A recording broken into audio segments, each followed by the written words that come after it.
গতকালকে আমি আমার জীবনের নিরাপত্তা চেয়ে শেরেবাংলানগর থানায় একটি জিডি করি। জিডির বিষয়টি হচ্ছে গিয়ে যে গত বৃহস্পতিবার সংসদে থাকাকালীন সময়ে আমার এলাকার যিনি অফিসার ইনচার্জ উনি আমার ফোন দিয়ে জানালেন যে স্যার আপনি একটু বাড়ি আসলে আপনার সাথে আমার একটু বসতে হবে, গুরুত্বপূর্ণ কথা আছে।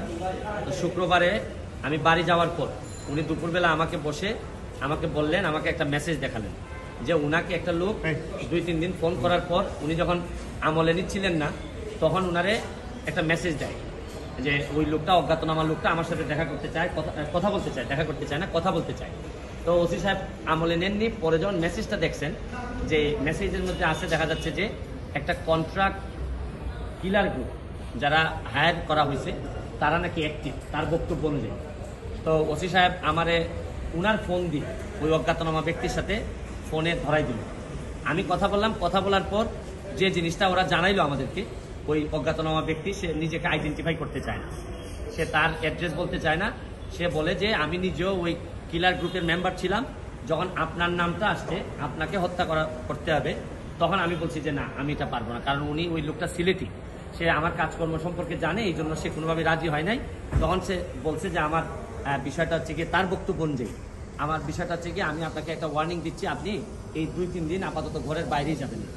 তো এটা শোনার পর আমি নর্মালি এর আগে অনেকবার আমি মৌখিকভাবে বা আমার পিএস এর মাধ্যমে বিভিন্নভাবে আমি থ্রেট করেছি, এগুলো আমি আমলে নেই না, কারণ এগুলা সামনে বললে একটা প্যানিক তৈরি হইতে পারে, এই জন্য আমি কখনোই সামনে নিয়ে আসি নাই। এইবার যখন আমার এলাকার ওসি সাহেবের মাধ্যমে আসছে তখন আমার কাছে মনে হয়েছে যে মানুষ যখন কখনো কোনো ওসিরে নর্মালি তো কেউ ফোনই দেয় না, তার উপর যখন সে এইরকম একটা মেসেজ দিচ্ছে তখন আমার মনে হয়েছে, আমার এখন মনে হয়েছে যে সিরিয়াসলি একটা পটেনশিয়াল থ্রেট, আমার এটা অবশ্যই আমলে নিতে হবে। তো এই জন্য আমি ওই দিন পরের দিন সকালেই আমি ঢাকা চলে আসি, সংসদ ভবনে চলে আসি।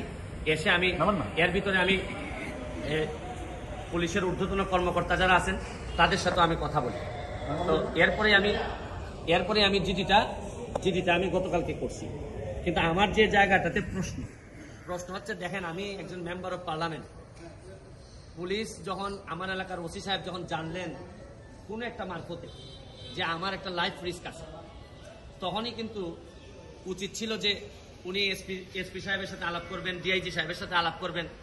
এটা কি আসলেই থ্রেট নাকি না কেউ বোগাস নাকি না কিছু, এটা তো আমার কাছে আসার আগেই এদের তদন্ত করে ফেলা উচিত ছিল।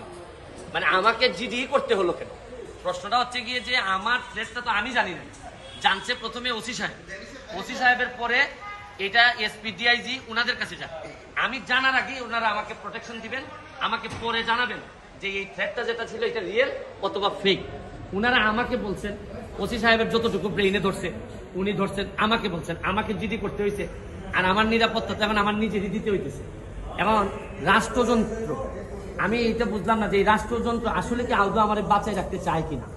কারণ হচ্ছে কি আমি যাকে জিডি করতেছি পুলিশ ডিপার্টমেন্ট, সেই তো আগে জানছে আমার আগে, সেই তো আমার বলার দরকার। সেই ব্যক্তি কই এখন? সে ব্যক্তি আইডেন্টিফাই করা নাই। পুলিশ মারফত কখনো শুনলাম যে ওনারা নাকি ট্রেকিং করে, কখনো বলছেন যে এই পাহাড়তলি চট্টগ্রামের, তারপর কখনো বলতেছেন তার বাড়ি এই বড়লেখা বা সিলেটের কোন জায়গায় যেন। তা আমার বিষয়টা হচ্ছে গিয়ে যে দেখেন এই দেশে বঙ্গবন্ধু মারা গেছেন, তার পরিবার সবাই মারা গেছে, আমার হবিগঞ্জের শাহ এম এস কিবরিয়া সাহেব মারা গেছে, আমরা তো কোনো প্রোটেকশনে দিতে পারিনি। আর আমার বিষয়টা এরকম হয়েছে যে এই পুলিশের ভূমিকা দেখে মনে হইতেছে যে পুলিশ মনে হইতেছে যে একটা অপমৃত্যু রেকর্ড করার জন্য বসে আছে, যে আছে একটা মৃত্যু হয়েছে, নাইলে এই পর্যায়ে যাবে কেন, আমি কি করতেছি না করতেছি সব পুলিশ এবং এনফোর্সমেন্ট এজেন্সির নখদর্পণে থাকবে, কারণ এরা খবর নেয় না।